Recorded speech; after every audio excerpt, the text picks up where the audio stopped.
Excellencies, distinguished delegates, ladies and gentlemen, good morning. I bring the greetings and best wishes from our President, His Excellency President Uhuru Kenyatta, who will be joining us tomorrow during the ceremony for the opening of the celebrations for UNEP at 50. Meanwhile, he has asked me to deliver his remarks, which I proceed to do. Your Excellency, Mr. Espen Bad Aide, the President of UNEP 5, Your Excellency Felix Molowa, Prime Minister of the Central African Republic, Your Excellency Philip Aidom Mpango,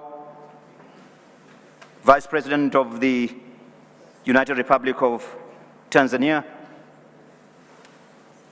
Your Excellency Salaje Ege Ali, Vice President and Head of Department of the Environment of Iran, Your Excellency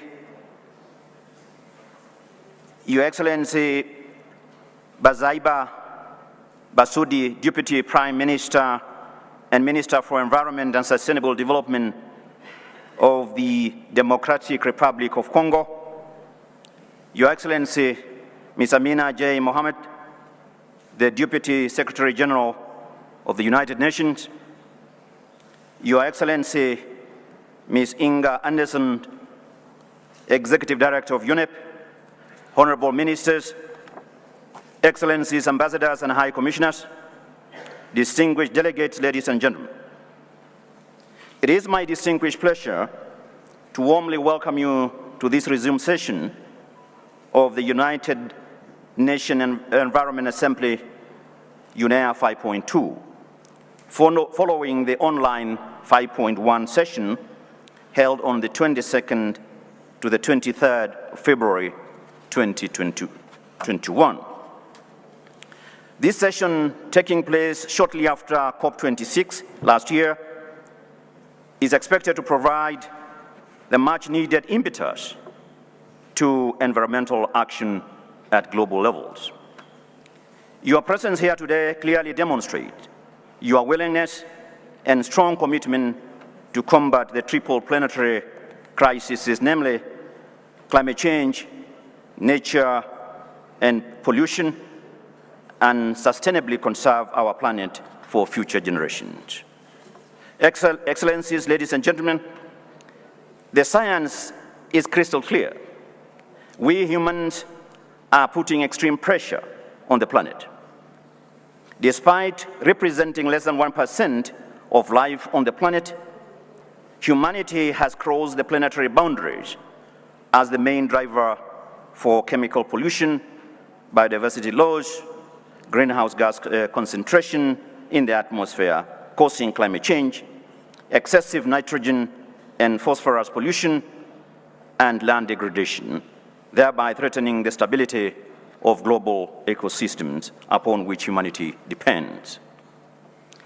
Humanity must recognize that it is inextricably interlinked with nature and that we have a shared future. Our planet can no longer endure the stress. Numerous multilateral environmental agreements, MEAs, have been signed and regulations put in place to minimize this risk, but the risk continues unabated. As we sit to deliberate the resolutions of UNEP 5 and the future of UNEP, we must be aware that the future and the health of the planet is in our hands. We must learn from our mistake, build on the gains we made, and harness scientific breakthroughs. The outcome of this meeting will either determine the future we want or the future we fail to protect. Nature, ladies and gentlemen, never forgets. The impact and consequences of the triple planetary crises know no boundaries.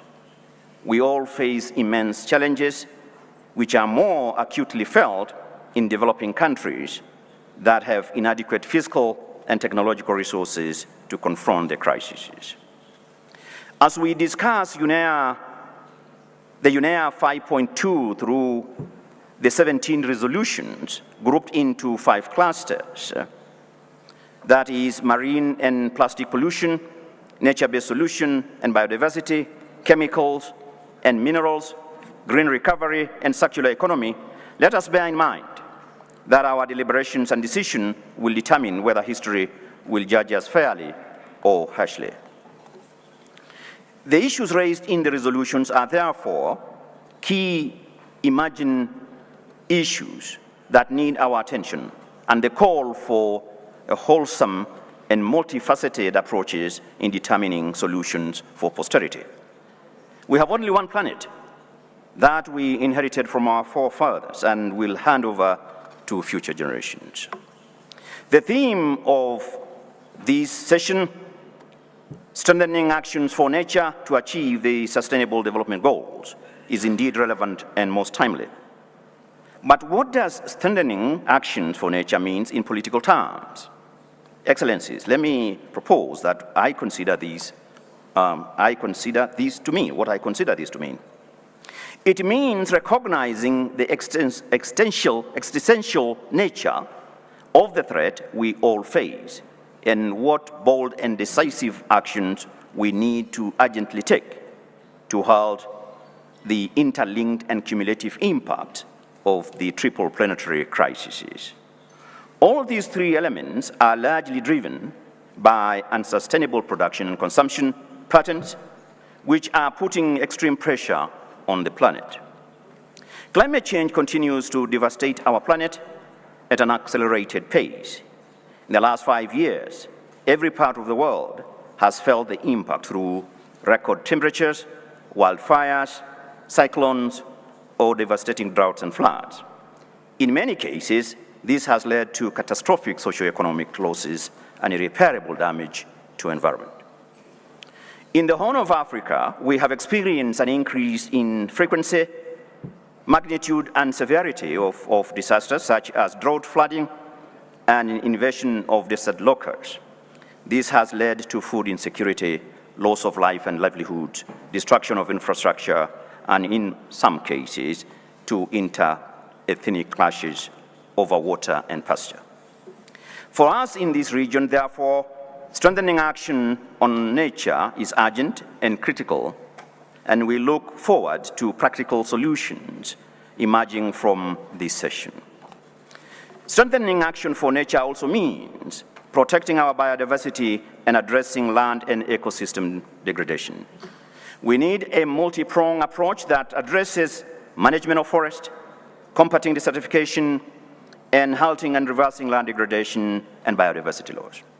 This requires us to take bolder action and on conservation of forest, rehabilitation of degraded areas, afforestation and reforestation. These interventions also strengthen community resilience to adapt to changing climate, conserve biodiversity, and protect water catchment areas. Kenya's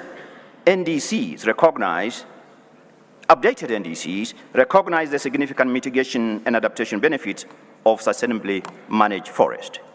We are therefore taking bold, multifaceted actions on forest, which include policy reforms and investment to protect existing forest, restoration of degraded forest ecosystem, and an increase in forest cover through an aggressive afforestation and reforestation program. In addition to restoration of forests, Kenya is implementing a climate-smart agriculture policy and rangeland management strategy to support sustainable land management and implementation of innovative and transformative action in our vast arid and semi-arid land. Further strengthening action for nature means more aggressive and coordinated action to reduce pollution, which remains a major global environmental challenge. Plastic and chemical waste and other pollutants end up in our oceans every year. They impact negatively on food security, human and animal health, and marine ecosystem. We need to collectively address pollution at multiple levels, at production level, at the consumer level, and at the disposal systems level. I call on all to embrace the principle of the circular economy to reduce, reuse, and recycle. Plastic waste management is key to saving our seas, oceans, lakes, rivers, as well as terrestrial environment. That is why we in Kenya imposed a ban on single-use plastic bags in 2017 to reduce the number of plastics in our waterways, contributing to marine debris. But a single country effort, while it is, yes, useful, it is, however, inadequate to reduce pollution. We need collective action to develop viable and sustainable substitute for plastics. There is no doubt that environmental challenges pose a great threat to the attainment of the SDGs. Kenya therefore welcomes recommendation for adoption by this Assembly to give clear direction on strategies to tackle the environmental crisis we face today. In this regard, Kenya supports a proposal for a global agreement to tackle plastic pollution as a critical step toward building back better and greener. The question before us, distinguished delegates, is no longer the nature of the challenge, rather it is our willingness and capacity to address it. We need a stronger mechanism to review whether we are keeping our commitments and to exchange this information in a transparent manner. These measures need not be intrusive or infringe on or upon sovereignty. They must, however, ensure that commitments we make are credible and that we are living up to our obligations. For without such accountability, any agreement remains but empty words on paper. In this context, the United Nations Environment Assembly is uniquely placed to engage all countries to raise their ambition to respond to the environmental crises. As I conclude, distinguished delegates, my remarks, let me make it clear. Being a party to several multilateral environmental agreements, Kenya supports and advocates for collaboration and cooperation with the United Nations Environment Assembly. We do this because we believe working together with the Assembly will promote policy coherence and ensure environmental sustainability. In this context, Kenya remains committed and ready to engage constructively in the deliberations of this session. I thank you all and welcome you to take time to enjoy the magical Kenya's renowned hospitality and famous attractions. Asanteni sana. Thank you so very much.